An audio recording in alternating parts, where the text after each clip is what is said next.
Ladies and gentlemen, you are tuned into another episode of the Paul Leslie Hour. And now your host, Paul Leslie. Hey, it's me. Welcome to the show, my friend. On this episode, we are joined by a timeless artist, a songwriter and singer of soulful songs. Pam Tillis has released more than a dozen acclaimed albums. She's sold more than 7 million copies, and many of her songs are instantly recognizable. She's also performed countless concerts and is a member of the Grand Ole Opry. Her 2020 album is entitled Looking for a Feeling. Pam Tillis is an icon. Marty Stewart called her an American original. It's a great honor. Thank you so much for being with us. Oh, thank you, Paul. I'm glad to be with you. It's an honor. You know, I was listening to a lot of your music over the last few days, and it's interesting to me that a lot of times you hear just a couple of notes and immediately you know, like I thought, okay, I know this song. You really have one of those one-of-a-kind voices. Pam, why do you sing? Oh, wow. You go right there, don't you? That's a great question. And I started singing as a little girl. I grew up surrounded by music. And I really think it's the environment that I was, born into. My dad, Mel Tillis, when I was a baby, he was in the most creative, fertile time creatively. And he was always singing around the house and writing songs. And he'd come in the middle of the night and play his new demo. And I just heard so much music. And other than the music that my dad brought into the house, there was the music on television, the great old movies, things that we watched as a kid, Wizard of Oz and Doris Day as Tammy, and, these classic songs, Sound of Music. And just as a little kid, I tuned right into music. It was a part of me. Just in that list of songs that you mentioned just there, they're just in that variety of artists, Doris Day, to the music from the soundtrack of The Sound of Music. That's a lot of genres. And I'm just curious, was there any question in your mind when you started to record yourself about what genre you wanted to go to? As you mentioned, your father being the great Mel Tillis, and you listening to it all, was there any question about what genre you wanted to go into? At the right as there was a funny timing for me as a young woman and somebody that was wanting to get into the music business. Dad was at the peak of his career in a lot of ways, and maybe not in all ways, but certainly he was at the peak of his career in terms of being out there on movies and television and on the radio. And he had won Entertainer of the year that I graduated from high school, and was really already, starting to sing and write songs and thinking about becoming an artist myself. And I was questioning whether, if I went into country music, whether I could come out from underneath his shadow, because that can be a difficult thing. It really can. And I thought, well, I love all these different types of music. Maybe I'll go off and sing jazz a little while, or maybe I'll be a pop artist, or maybe I'll be a folk singer.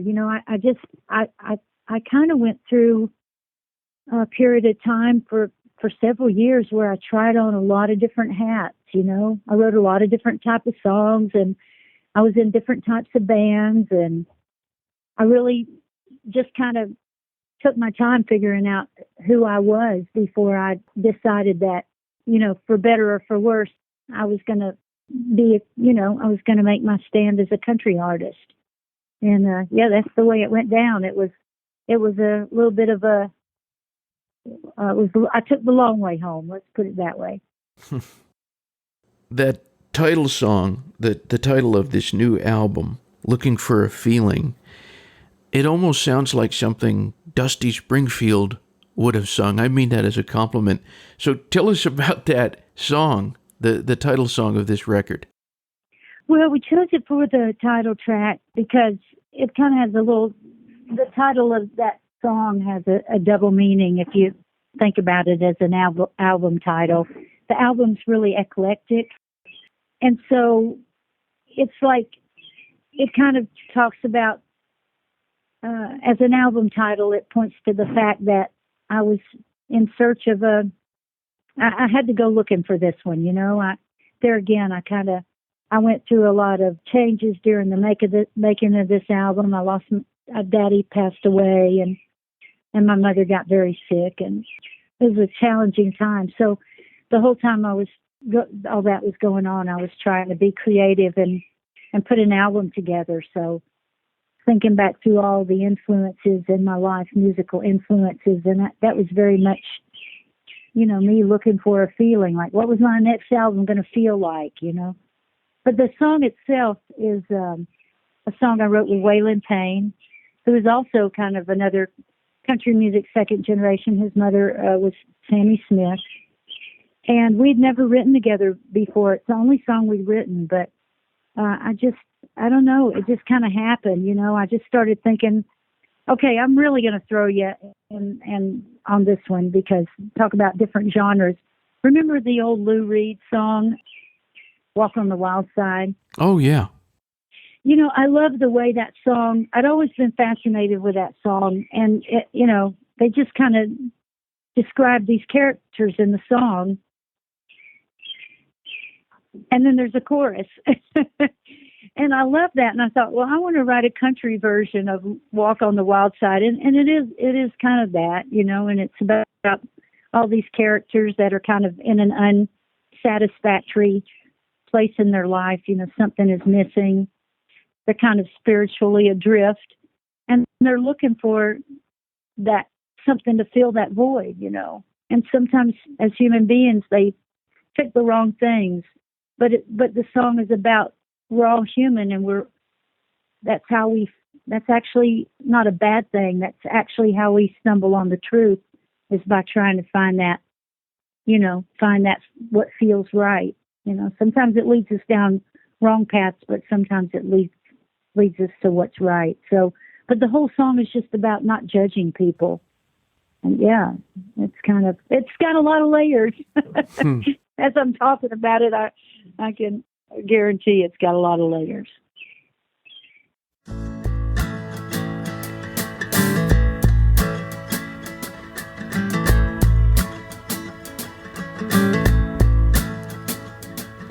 Sisters on the sidewalk listening to the devil's lies. Brothers on the mountaintop trying to get wise. Looking for a feeling.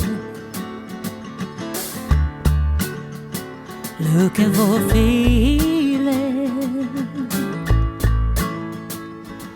There's a man in a cubbyhole dying to get rich. Woman in a motel room with a 7-year itch. Looking for a feeling. Looking for a feeling. Now who can point a finger? Who can say what's wrong? Oh, we all get high and low, turning over every stone. Looking for a feeling.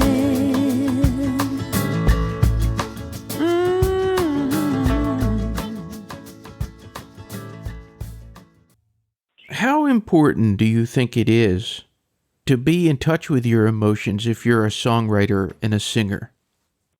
Well, I think it would be the same for any artist, anybody who's trying to express something creatively that moves somebody else. If you're not moved by what you're talking about, you really can't expect to move anybody else. And so I think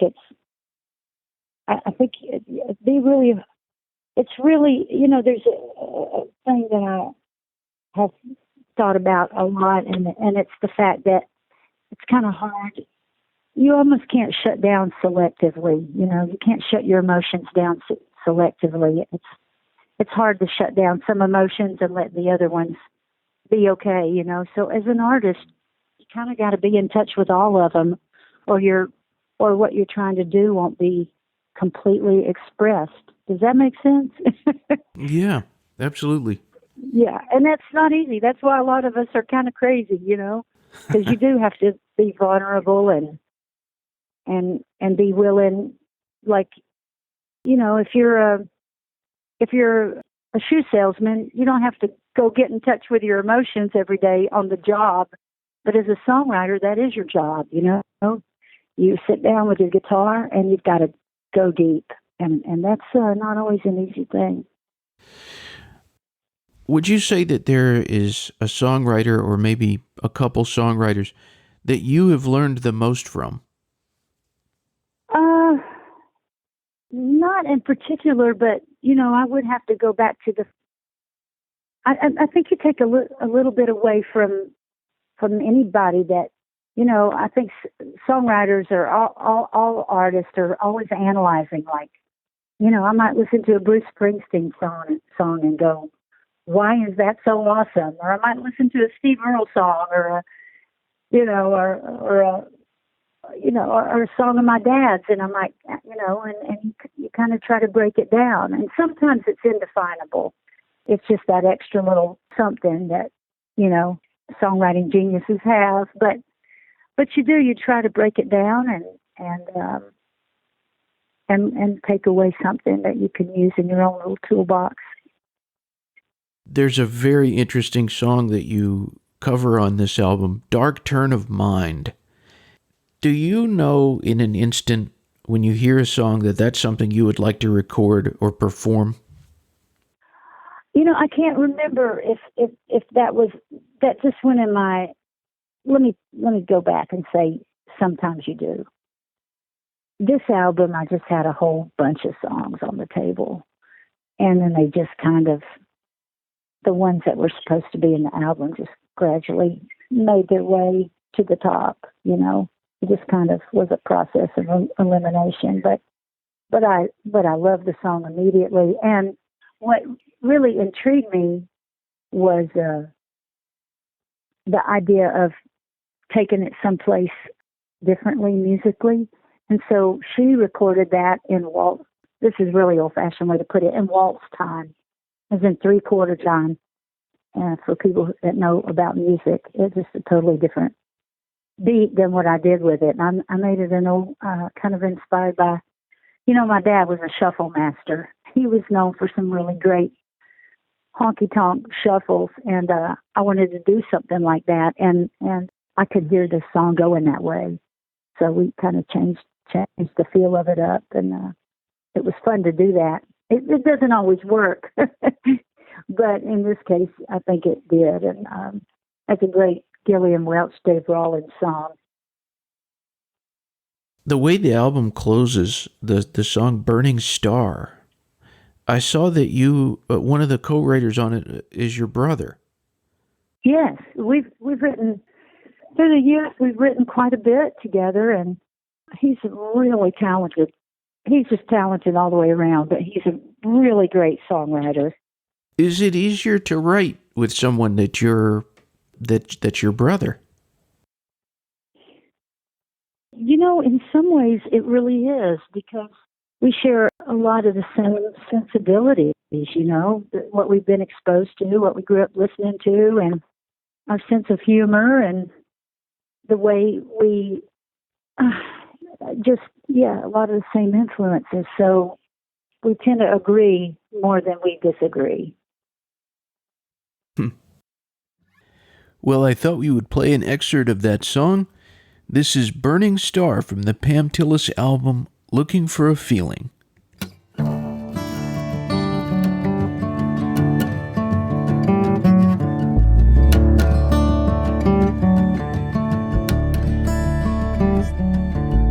Wind and rain and moving mountains. Can you feel the shifting ground? Lay with me in a bed of ashes. Hold me while the fire rains down.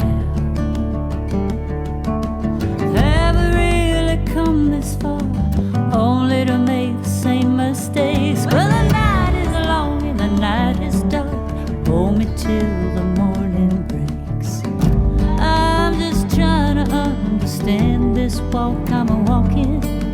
In this rush, stop long enough to hear when God is talking.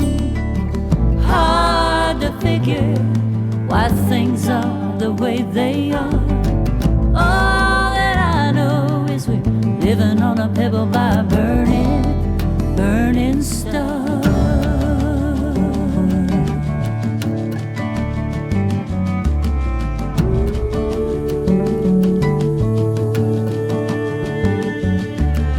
If the writing's on the wall, can't say that we were never born. Oh, what if everything is perfect and all things must die to be reborn? Is the sky really falling? Has it all been carved in stone? Are we all just waiting here for someone to take us home? Hard to figure why things are the way they are. All that I know is we're living on a pebble by a burning star.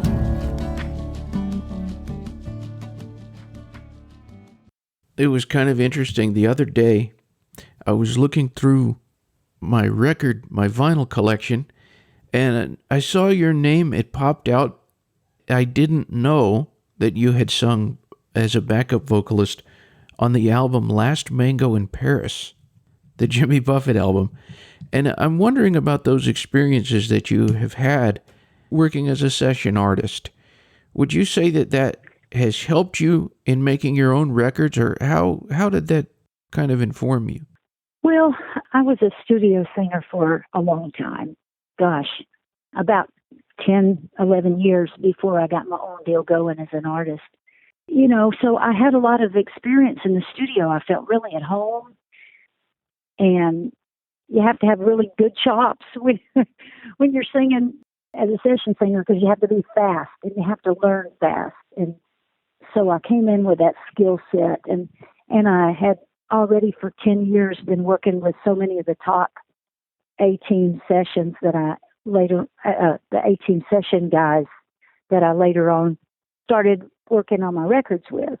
And so it was great. It was just a really smooth transition, and it just felt, you know, it wasn't like being a new artist and you're making a record for the first time and then all of a sudden you're nervous. I didn't have that. It was just like joy, just sheer joy.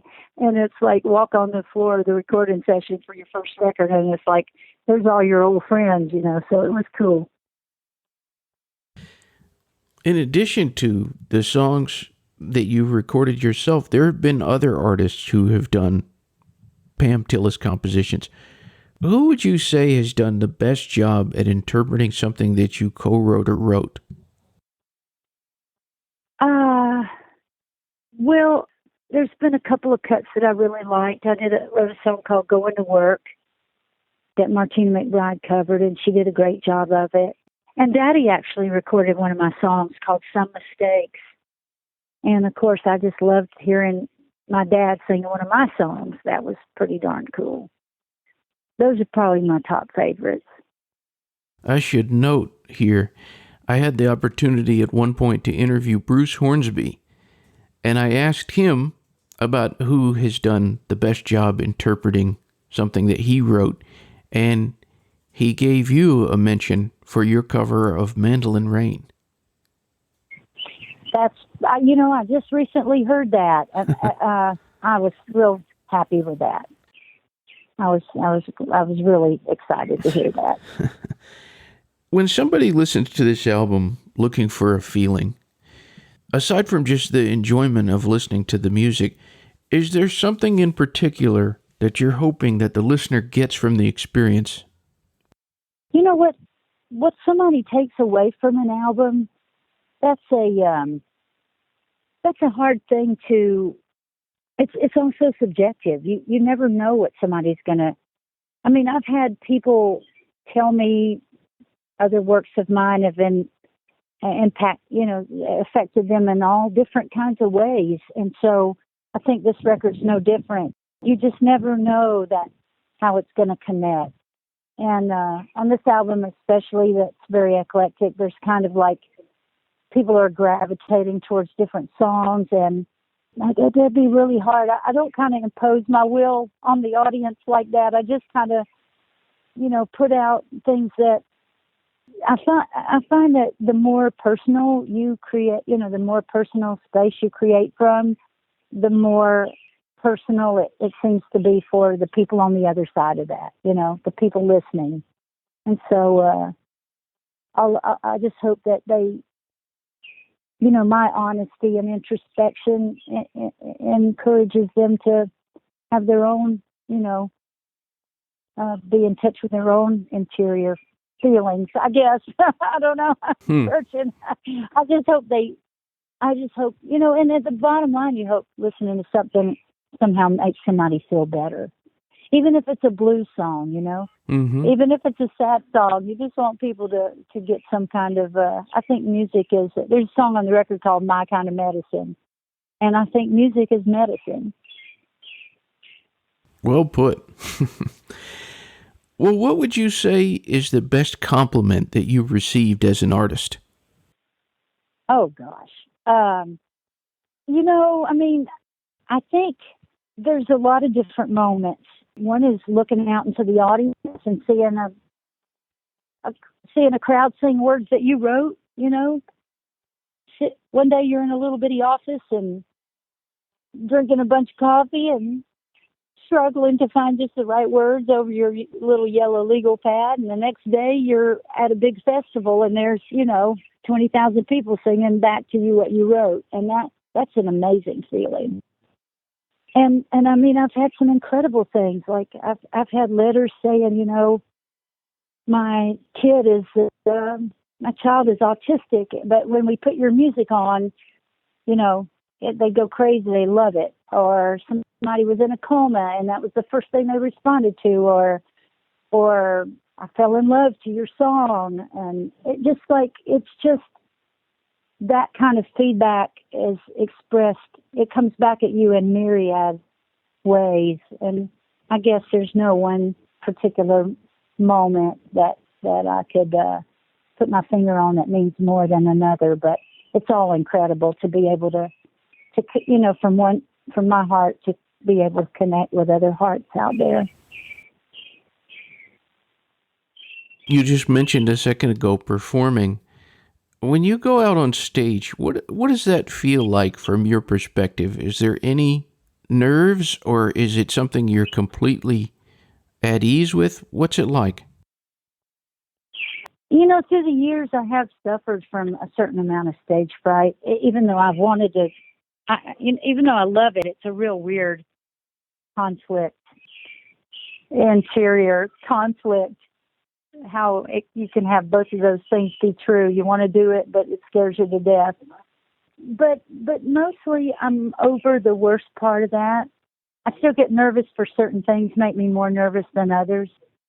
Television, kind of live TV is kind of scary. If the sound isn't, mostly anything that throws me these days is something technical goes wrong. But I think I've learned to handle it a lot more gracefully. But, for the most part now, I just, after 30 years of doing it, I feel I like where I'm at with it now. I feel pretty confident most days.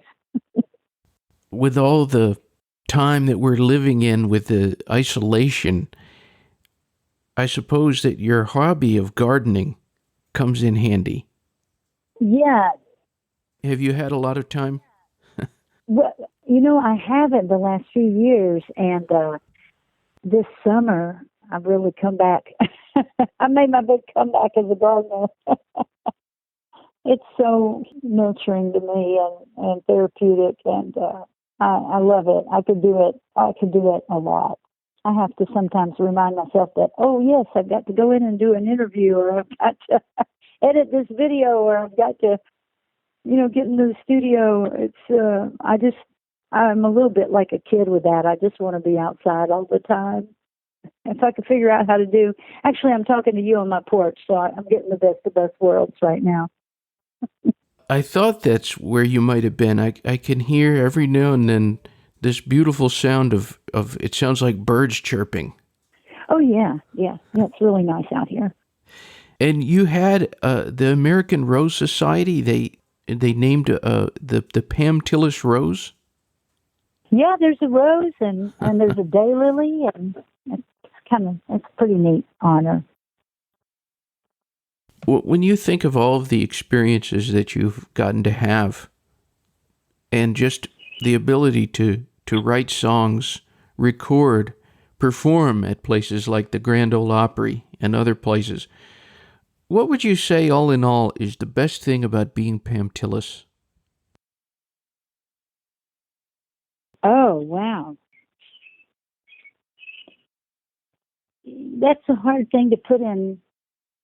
That's not your average, everyday garden variety interview question. So I think the best thing about being me is really the best thing about, I don't think it has to do with a career. Mm-hmm. I think it has to do with the same thing that's the best thing for any human being. And it's just the ability to give and receive love. And that's the best thing about being me is I try to give it, and I've certainly been blessed with it. So, friendship, family, and I will include the audience, your people that appreciate what you do and my coworkers and all of that. I mean, really that's what life is about, is just what we get from each other. What a great answer. Well, thank you. I think, at this period of time when we're all going through this, we realize that now more than ever, the time that we're not getting to be with each other, it really makes you appreciate when we are. So I'm pretty in touch with that right now. I really am. Oh, yeah, me too. It really makes you think about maybe, I'm not trying to put words in your mouth, but maybe about times where I would take for granted human connection. Oh, absolutely. Oh, definitely. I'll call that person tomorrow, or I'll see them next week, or I'll go visit so-and-so, in a few months. And no, now, when we can get back to now, it'll be really nice when we can just go, okay, I'm going to, because that really is you just realize your priorities can get pretty out of whack. Oh, yeah. Well, I want everyone out there, please check out the newest album from Pam Tillis, Looking for a Feeling. I'd also invite you to go to pamtillis.com. Pam Tillis, thank you very much for being with me. Well, it's been a pleasure talking to you, and I'm glad you love the album. We're not getting to tour to promote it, so I'm really happy to get to letting everybody know that it's out there. So yeah, and thank you for asking some very insightful questions. My pleasure. It was like free therapy. It was like free therapy. I've had people say that to me. Well, I ditto that, yeah. What'd you say? I said I ditto that emotion. Well, in closing, do you have anything you'd like to say to everyone out there? Totally open-ended. Doesn't have to be about music. Anything at all. Oh yeah, just sending my love out and to everybody that out there that's a fan that might have been thinking about coming to a show this year. We'll be back as soon as we can. I'm not liking that as much as you are, and it's sad that we've had to cancel a lot of the shows, but we are rescheduling shows, so that's a good thing. And they can check out what I'm doing on my socials, all of that, and just hope everybody stays safe, and because we're not out of the woods yet. It's better than it was, but I'm hoping everybody is smart and stays safe, and that's it. yeah, just wishing everybody a great weekend. Amen. Oh, happy Memorial Day coming up. So. Oh, yeah. Happy Memorial Day. But thanks, Paul. And anytime you got something you want to yak about, you know how to find me. I appreciate that. Where are you based out? Where are you based out of? I am just north of Atlanta. Okay. Yeah. Is that near Hiawassee? You know where Hiawassee is? It's not far from Hiawassee, actually. Not that far, no. Yeah. You don't hear people mention Hiawassee, Georgia, every day, that's for sure. Well, you know, there's a really great venue there. Oh, that yeah. we played through the years. Yeah. Oh, I've been there, yeah. Oh, I know people in Buford. I've played Buford. Where in Buford? There's a theater there. Yeah, there's I think it's called the Garnet Theater or yeah, that sounds right, something like that. Huh. Well, they were actually trying to book me for a show this year. So if you know, hopefully. Yeah, if that gets rescheduled, I will see you there. Okay, that sounds great. You take care now. Thank you so much. Bye now. Thank you for listening to the Paul Leslie Hour. Hosted, written, and produced by Paul Leslie. Intro theme song, Alexander's Ragtime Band, written by Irving Berlin, performed by Dan Barrett. Outro scatting G Things, improvised, performed, and produced by John Goodwin. Until next time. Goodbye.